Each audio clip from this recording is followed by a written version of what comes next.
Qui nous donne cette force. Nous allons rapidement aller aux Écritures qui va nous permettre de prier encore. Nous allons nous exhorter pendant quelques minutes, quelques 20 à 25 minutes. Nous sommes dans les livres d'Esther. Nous sommes dans les livres d'Esther au chapitre 4e. Esther chapitre 4, le verset 11 à 17. Esther chapitre 4, le verset 11 à 17. Nous rappelons que nous sommes en train de parler d'un thème, la prière et ses effets. Esther, le chapitre 4, le verset 11 à 17. Amen. Tous les serviteurs du roi et le peuple des provinces du roi savent qu'il existe une loi portant peine de mort contre quiconque homme ou femme entre chez le roi dans la cour intérieure sans avoir été appelé. Celui-là seul a la vie sauve à qui le roi tend le sceptre d'or. Et moi, je n'ai point été appelé auprès du roi depuis 40 jours. Lorsque les paroles d'Esther eurent été rapportées à Mardoché, Mardoché fit répondre à Esther: ne t'imagine pas que tu n'échapperas seul d'entre tous les Juifs, parce que tu es dans la maison du roi. Car si tu t'étais maintenant, le secours et la délivrance surgiront d'autre part pour les Juifs, et toi et la maison de ton père vous périrez. Et qui sait, si ce n'est pas pour un moment comme celui-ci que tu es parvenu à la royauté. Esther envoya dire à Mardoché: va rassembler tous les Juifs qui se trouvent à Sus, et jeûner pour moi, sans manger ni boire pendant 3 jours, ni la nuit ni les jours. Mais moi, je jeûnerai de même avec mes servantes. Oui, j'entrerai chez le roi malgré la loi, et si je dois périr, je périrai.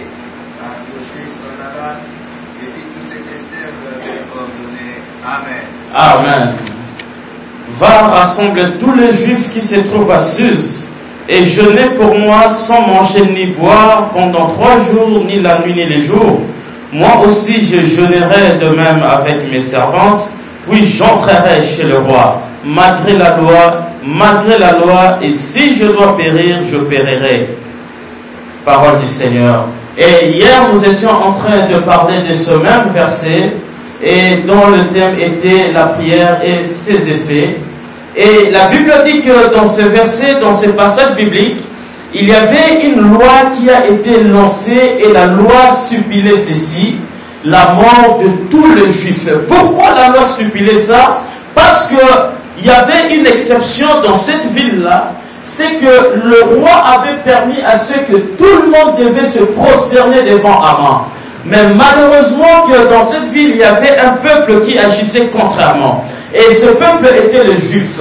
Parce que pour les Juifs, comme on a dit hier, le Juif, pour eux, un homme ne peut jamais se prosterner devant un homme. Un homme ne peut jamais commettre l'idolâtrie. Voilà pourquoi la Bible va dire que tu n'adoreras que l'Éternel, ton Dieu.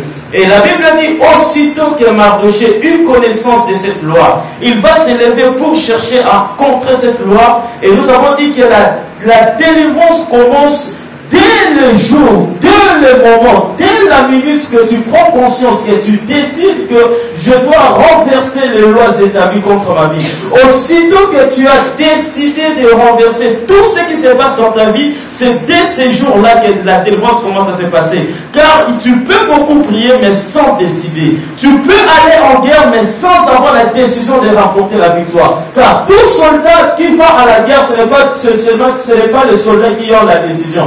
Tu peux aller en guerre sans avoir la décision. Et aussitôt que tu commences à décider que les choses que je vois dans ma vie ne sont pas bonnes, c'est dès ce moment-là que tu vas commencer à faire la délivrance dans ta vie. Car la prière, ça doit être une décision. La prière et la délivrance doivent être décisives.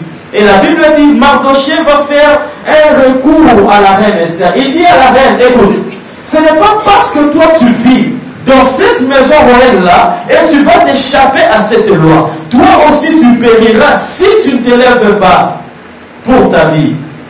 Et Mardochée, la question qu'on doit se poser, pourquoi Mardochée, il a fait seulement appel à la reine? Pourquoi? Parce que la reine Esther était l'épouse du roi. Et la reine Esther connaissait bien les faiblesses du roi. Il connaissait bien ce qu'il pouvait faire pour contrer ou renverser la loi qui a été établie. Car normalement, le roi ne pouvait pas condamner le juif tout en sachant que lui-même avait une femme qui était juive. C'est-à-dire que si le roi avait fait ça, il avait fait ça à l'encontre de sa volonté et à l'encontre de sa connaissance. Car la reine Esther était elle-même juive et la loi ne pouvait pas condamner les juifs. Et si le roi avait condamné les juifs, c'est comme si lui-même il s'est condamné. Parce que quiconque condamne sa femme, il se condamne lui-même. Toute chose qui va à l'encontre de ta femme, ça doit aussi te toucher, ça doit aussi t'affecter. En d'autres termes, il s'est condamné car la loi condamne. La loi nous rend condamnés, la loi nous condamne. Et si le roi avait condamné le juif, c'est-à-dire que lui-même il s'est condamné.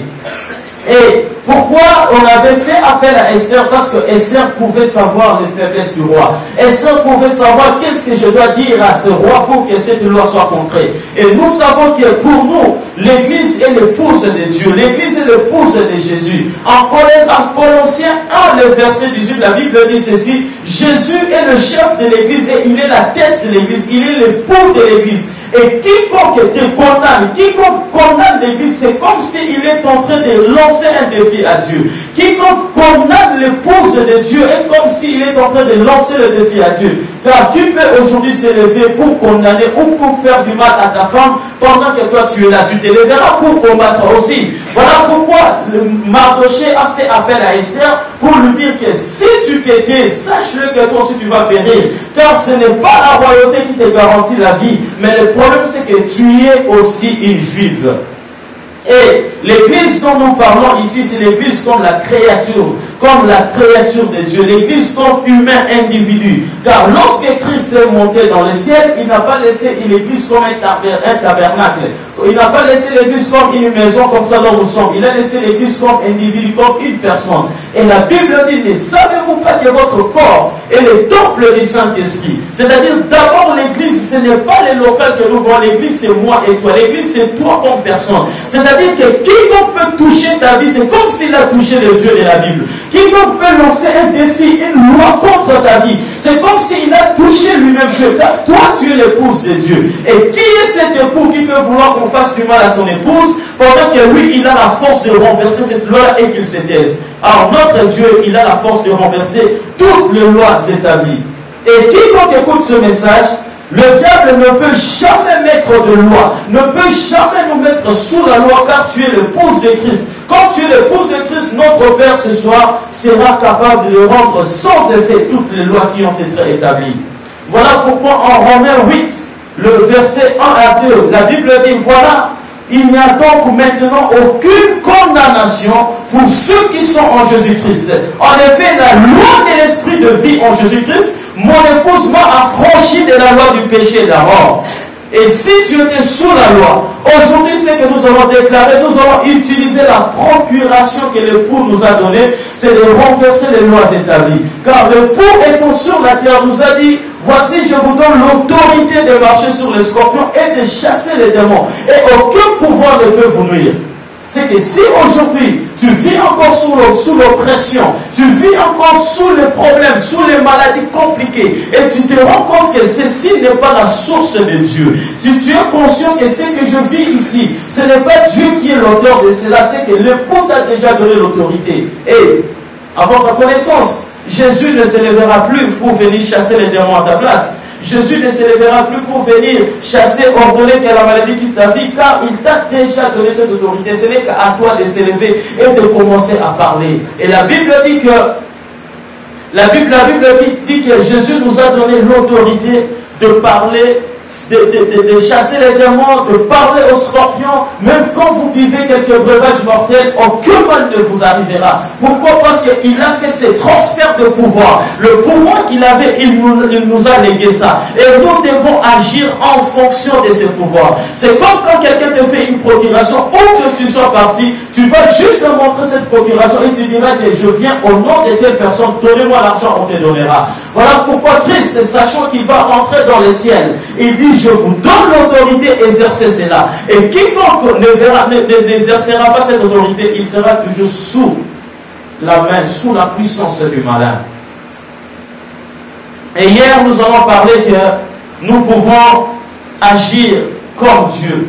C'est que lorsque nous prions beaucoup, notre bouche devient comme la bouche de Dieu. Comment est-ce que ta bouche peut devenir comme la bouche de Dieu? C'est lorsque tu es capable d'exercer le pouvoir que Jésus-Christ nous a laissé. Lorsque tu es capable de dire, d'ordonner que l'inexistence vienne à l'existence. Mais en disant cela, une seule condition, c'est que tu dois croire dans ton cœur que ce que tu dis arrivera. Voilà pourquoi Dieu pouvait dire à Jérémie, pourquoi tu t'inquiètes? Pourquoi tu te mets au point, disant que pourquoi Dieu m'a envoyé dans le monde? Il dit, mais écoute, une chose, c'est-à-dire, si tu te rattaches à moi, commence d'abord à te séparer des choses qui est viles, des choses qui est précieuses pour toi. C'est-à-dire, sépare-toi des soucis, sépare-toi de l'incrédulité, sépare-toi de toutes sortes de problèmes. C'est-à-dire, rattache-toi à moi. Et ce que je ferai, ma bouche deviendra ta bouche. C'est-à-dire, tu seras en train de déclarer des choses sur la terre, et moi, dans le ciel, j'ordonnerai que ces choses-là viennent en vie.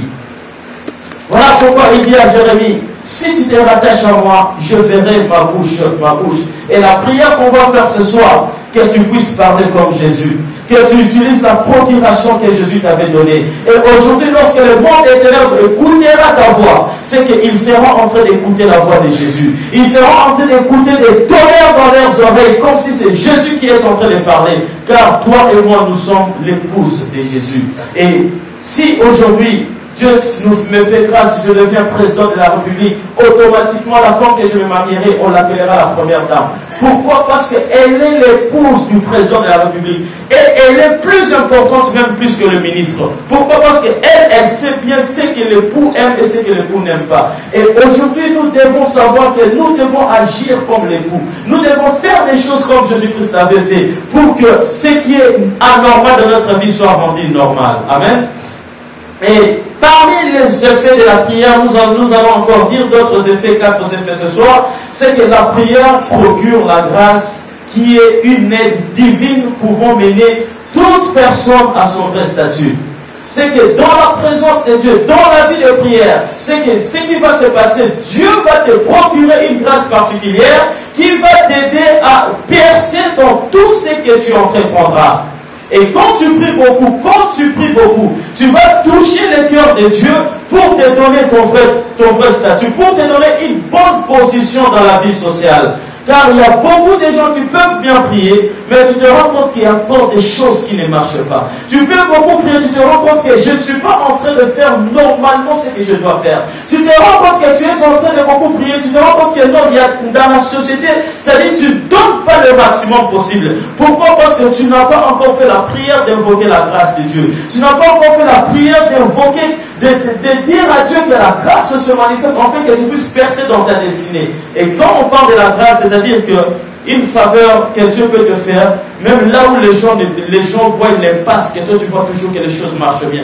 Là où les gens voient toujours les difficultés, que toi tu vois toujours que tout est possible. Là où les gens voient que les choses ne marchent pas, que toi tu vois toujours que tout va bien. Et cette grâce ne vient que par la prière. Voilà pourquoi Paul pouvait dire en Romains 8, 33 à 34, qui accusera les élus de Dieu? C'est Dieu qui justifie. Qui condamnera les élus? Car Christ est mort puis ressuscité et il intercède en notre faveur. Et la grâce que nous avons eue de Dieu, première grâce qu'on a eue de Dieu, c'est que Dieu a envoyé son Fils unique. En fait, et quiconque croit en lui ne périsse point, mais ait la vie éternelle. Quand Dieu a envoyé Christ, personne n'a fait entrer, personne n'a introduit une démon. Personne n'a écrit la lettre à Dieu qu'on a besoin du Fils. C'est-à-dire Dieu lui-même a vu le besoin et il a dépêché le Fils. Et cela lui a coûté cher de livrer son Fils unique. C'est comme aujourd'hui on te pose la question, donne un de tes fils biologiques pour le salut de l'humanité, ça doit te coûter cher. Mais personne n'a introduit cette demande. La Bible dit la première grâce qu'on a eue de Dieu, c'est-à-dire il a dépêché son Fils unique. En fait, que quiconque croit en lui ait la vie éternelle et que ne périsse pas. Et la première chose que nous obtenons par la grâce de la part du Fils, c'est la vie. C'est que ce que Jésus peut nous communiquer, c'est la vie. Le premier objectif que Jésus-Christ était venu combattre sur la terre, c'était la mort. Parce que l'homme était sous l'emprise du diable et c'était la mort qui régnait sur l'homme. Et si Christ était venu sur la terre, c'était pour combattre la mort et qu'il puisse nous transmettre la vie. Voilà pourquoi, lorsque Dieu va envoyer Moïse devant Pharaon, il dit à Moïse, tu prendras un linge rouge, tu le mettras sur les lintons de tous les enfants d'Israël, et la nuit j'enverrai l'ange destructeur. Lorsqu'il viendra pour détruire l'Égypte, il ne touchera pas Israël. La Bible dit la nuit, l'ange est venu, et il a causé du mal en Égypte. Et il a fait mourir tous les enfants d'Égypte. La Bible dit en Israël, il n'y a même pas eu un cri d'amère. Pourquoi? Parce que le Dieu de la Bible est capable de donner la vie.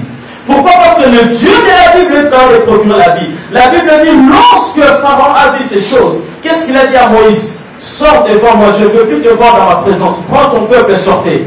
Pourquoi? Parce qu'il a une connaissance que lui, Pharaon, il n'était même pas capable de garantir la vie. Il n'était même pas capable de donner la vie. Seul Dieu, lui, qui peut donner la vie éternelle. Voilà pourquoi en Jean 10, le verset 18, Jésus était en train de parler aux disciples, disant, le Père même, parce que je donne ma vie, afin de la reprendre, personne ne peut monter, ne peut ôter à Jésus cette autorité. Mais je la donne de moi-même, j'ai le pouvoir de la donner et j'ai le pouvoir de la reprendre. Tel est l'ordre que j'ai reçu de mon Père. Seul Jésus a le pouvoir de donner la vie, seul Jésus a le pouvoir de la reprendre. Et ici, j'aimerais dire, alors, pourquoi Jésus-Christ avait dit ça? C'était déjà pour avertir aux disciples. Vous serez en train de voir comment je serai en train de mourir sur la croix. Ne mettez pas en tête que moi, Jésus, on m'a tué. C'est parce que j'ai donné ma vie moi-même et c'est parce que je suis capable de la récupérer. En passant, ce qu'il faut que le chrétien sache, en aucune version de la Bible où on a dit que Jésus-Christ a été tué. Jésus-Christ n'a pas été tué. Car tuer, c'est-à-dire causer la mort d'une personne. Jésus-Christ lui-même, il a donné sa vie. Voilà pourquoi lorsque dans la croix, il a pu prier à la fin, il dit, Père, entre tes mains, je remets mon esprit. Et après cette prière, la Bible dit, il expira. Jésus-Christ n'a jamais été tué. Lui-même, il a donné sa vie. Ce ne sont pas les châtiments qu'il avait ressentis, ce ne sont pas les fouets qu'on lui fouettait qui avaient causé sa mort. Non. Il pouvait vivre longtemps. C'est pour ça qu'il y avait un brigand qui pouvait confesser le nom de Jésus et recevoir le salut à la dernière minute, disant que le fouet que cet homme doit recevoir ici, certainement il doit mourir. La Bible dit il ne mourrait pas jusqu'à ce que lui-même il va créer sa mort. Il dit Père, reprends mon esprit, entre tes mains je remets mon esprit. Seul en Jésus-Christ nous avons la vie. Et en dehors de lui, il n'y a pas la vie. La première des choses que nous devons savoir, c'est que la prière nous procure la grâce de vivre. La prière pousse à Dieu de nous communiquer sa vie. Car tu peux vivre sur la terre sans Jésus-Christ, tu n'as pas la vie. La vraie vie, c'est lorsque Jésus-Christ vient en toi et tu as la vie éternelle. Le deuxième effet de la prière, c'est que la prière nous donne la nature de Dieu. À force de beaucoup prier, tu vas avoir la nature de la personne que tu pries. À force de beaucoup invoquer le Père, tu arriveras au point d'avoir aussi la nature du Père. Car la pensée de Dieu est que la créature est aussi la nature du Créateur. Voilà pourquoi en Exode 34, verset 29, la Bible dit Moïse fut avec l'Éternel 40 jours et 40 nuits. Il ne mangea point de pain et ne but point d'eau. Quand il descendit de la montagne, lui-même ne savait même pas que son visage rayonnait. Parce qu'il avait parlé avec Dieu et avant les enfants d'Israël craignaient de s'approcher de Moïse parce que son visage luisait, son visage pouvait rayonner. Quand tu es régulièrement dans la présence de Dieu, première des choses, Dieu va te transmettre sa nature et les gens verront Dieu à travers toi. Et cette nature même quand tu ne le sais pas, Dieu te le transmettra. C'est-à-dire que Dieu commencera à parler à ta place. Quand Dieu habite en toi, c'est que quand même tu commences à parler, les gens sentiront que Dieu est en train de parler à travers toi. Et cette nature, tu l'auras que dans la présence de Dieu.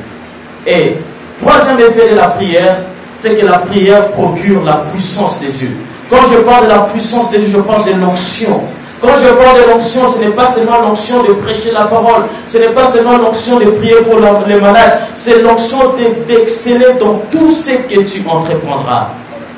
La Bible dit dans Psaume 89, le verset 21-23, la Bible dit, pendant que David se retirait dans la présence de Dieu, de peur que Saul ne lui fasse du mal, à force de beaucoup invoquer le Dieu de la Bible, à force de beaucoup prier Dieu, cela va pousser Dieu à lui donner la puissance. Et la Bible dit dans ce verset, Dieu a levé les yeux sur la nation. C'est-à-dire que dans la nation, il y a beaucoup de monde. Mais Dieu va seulement cibler David. La Bible dit, Dieu l'a oint d'une huile fraîche. Dieu l'a oint de l'onction. À cause de cette onction, l'ennemi ne pouvait pas le surprendre. 2, le méchant ne pouvait point l'opprimer. Car toute personne, il faut savoir une chose, l'onction de Dieu, c'est ce qui nous permet de chasser les démons. La présence de Dieu, c'est ce qui nous garde en vie. La présence de Dieu nous garde en vie. C'est la présence de Dieu qui te donne la foi de prier. C'est la présence de Dieu qui te convainc du péché. C'est la présence de Dieu qui te donne la force même d'entrer dans cette église. Mais sans l'onction de Dieu, tu ne sauras même pas chasser les démons. C'est l'onction qui est la puissance que Dieu te donne pour exercer, en fait, de chasser les démons dans ta vie. Car il y a beaucoup qui sont encore chrétiens, mais ils vivent encore sous l'oppression démoniaque. Un jour, je parlais à une maman, je disais, mais expliquez-moi un peu, quels sont les effets de la dépression? Mais quand elle m'expliquait ça, moi j'ai compris que c'est l'oppression. Mais seulement, le monde a habillé ça pour juste faire voir les gens que c'est normal. Ce n'est pas normal. Les gens vivent sous la dépression, disons que c'est la dépression, ils trouvent ça normal. Mais c'est l'oppression. L'oppression, c'est toute force imposée extérieurement. Tu te sens que tu dois être en joie, mais tu te sens que tu deviens furieux, tu n'as plus d'appétit, tu sens plus le goût de la vie. C'est une force que le diable t'a imposée de vivre comme ça. Et la Bible dit, à cause de la présence de Dieu dans la vie de David, l'ennemi ne pouvait plus opprimer. Le méchant ne pouvait plus opprimer David. Et voilà pourquoi, dans le Nouveau Testament, dans Actes, Jésus-Christ va conditionner la descente du Saint-Esprit à une chose. Il dit aux apôtres, première des choses, pour que vous recevez ma puissance, pour que vous recevez mon esprit, vous devez rester d'abord où? À Jérusalem, dans ma présence. C'est-à-dire que les apôtres ont passé plus de 40 jours dans la présence de Dieu, en train de répéter un seul sujet de prière. Père, envoie ton esprit. Car quiconque veut le Saint-Esprit, il faut le demander. La Bible dit, on donne à celui qui demande. Et si vous, méchants que vous êtes, vous savez donner des bonnes choses à vos enfants, a fortiori moi le Père, je donne le Saint-Esprit à ceux seulement qui le demandent. La Bible dit, les disciples passaient beaucoup de temps dans la présence de Dieu, seulement en train de demander une chose, Père, envoie ton esprit. Car c'est le Saint-Esprit qui te donnera la force, qui te revêtira d'une autre puissance, pour renverser les lois établies, pour chasser les démons dans ta vie. Car beaucoup vivent encore, disons chrétiens, ils vivent encore sous l'oppression démoniaque. Chaque jour, il y a des cauchemars. Tu vis toujours dans les craintes. Tu vis toujours, quand tu dors, tu as même peur de fermer les yeux, s'attendant toujours que tu vas être visité par les forces du mal. Et cette puissance qui va renverser cette force-là, ce n'est que l'onction de Dieu. Ce n'est que l'onction. Et cette onction, tu ne peux l'avoir que dans la présence de Dieu. On a l'onction qui est dans la présence de Dieu. C'est dans la présence de Dieu que Dieu va faire sortir sa puissance. Il te les donne pour maintenant renverser le plan du diable. Quatrième effet de la prière. Il faut savoir que la prière te permet d'abord d'augmenter ta foi chrétienne. La prière, première des choses, ça t'aide à augmenter ta foi. Celui qui prie beaucoup augmente sa foi. La foi n'est pas statico. Soit elle est augmentée, soit elle est en bas. Soit elle avance, soit elle recule.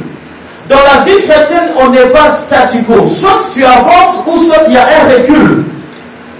La Bible dit en Matthieu 17, le verset 14 à 21, il y avait un homme qui est venu devant Jésus pour lui dire, Seigneur, aie pitié de mon fils, car il est lunatique. Il se jette souvent dans l'eau et dans le feu. Et je l'ai amené à tes disciples. Ils n'ont même pas pu chasser le démon. La Bible dit, Jésus va parler sévèrement à l'enfant, et le démon sortit de son corps aussitôt. Et les disciples étaient étonnés.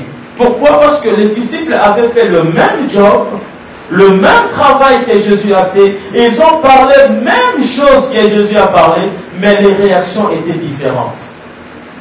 Ce n'est que par la prière que tu auras la foi de commencer à parler les mêmes paroles que Jésus-Christ avait parlé dans la Bible, et que cela ait les mêmes répercussions.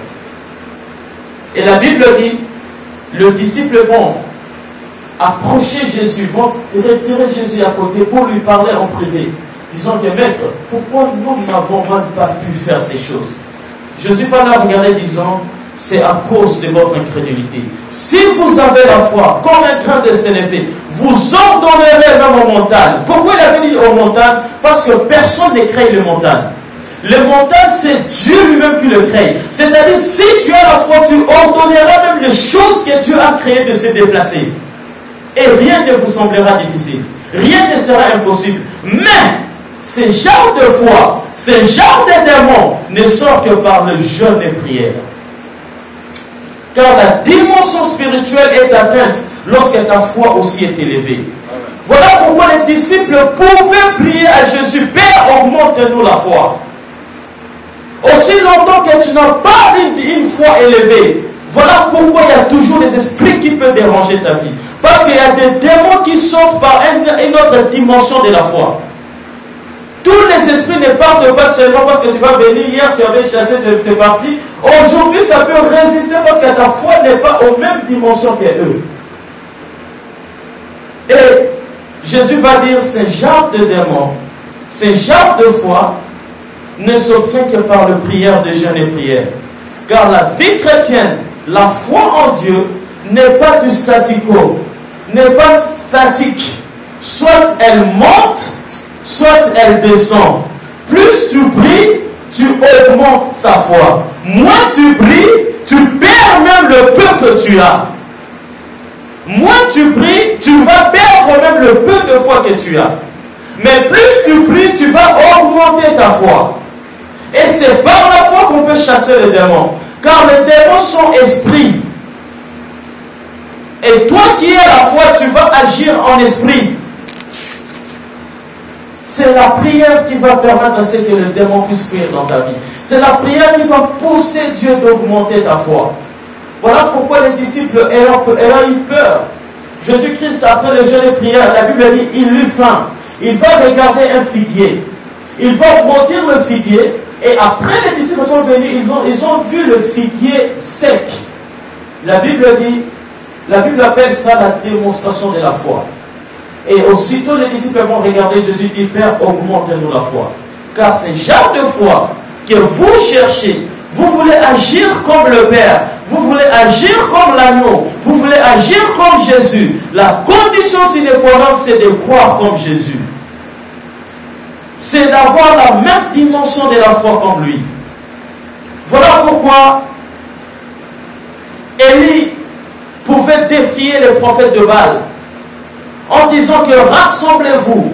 Ce n'est pas parce que Dieu avait dit à Élie de faire rassembler les prophètes de Baal. Élie avait fait ça par la conviction, parce qu'il avait foi en son Dieu. La Bible dit, il va dire aux prophètes de Baal, rassemblez-vous. Et aujourd'hui, on saura qui a le vrai Dieu. Et c'est par la foi en Dieu qu'Élie va élever sa main et le feu descendit sur l'autel. Et quelle personne qui n'a pas la foi, même tu peux beau prier, il n'y aura pas de résultat. Et la foi, c'est quoi? C'est croire en Dieu. C'est croire en Dieu, même si ton état physique dans le présent n'est pas bien. Même quand tu vois l'adversité, crois toujours en Dieu. Même si quand tu vois que non, pendant que je prie, je sens que mes paroles se limitent dans les quatre coins de ma chambre, crois en Dieu. Crois qu'il reçoit tes prières. Car tu ne peux pas aller dans une autre dimension si tu n'es pas passé par les épreuves. Tu ne peux pas augmenter ta foi si Dieu n'a pas encore testé ta foi.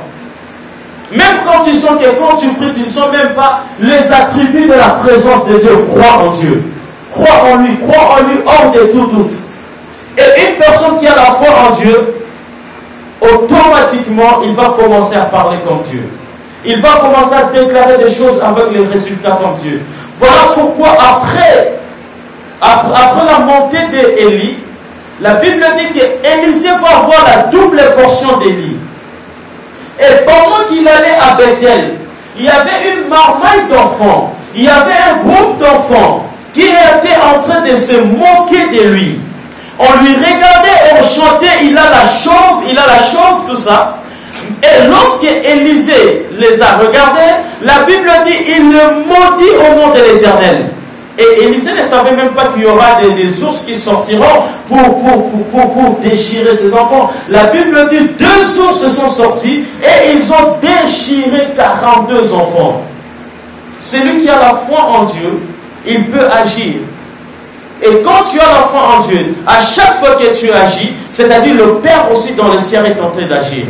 Quand tu as la foi en Dieu, tu seras tout le temps en train d'agir au même moment que Dieu agit. C'est ça le privilège de la foi. Ce soir, c'est que nous allons prier à Dieu. Nous allons faire de prière de la foi.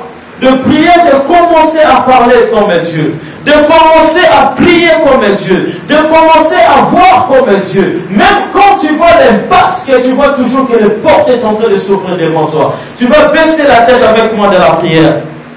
Tu vas commencer à remercier le Dieu qui a envoyé cette exhortation.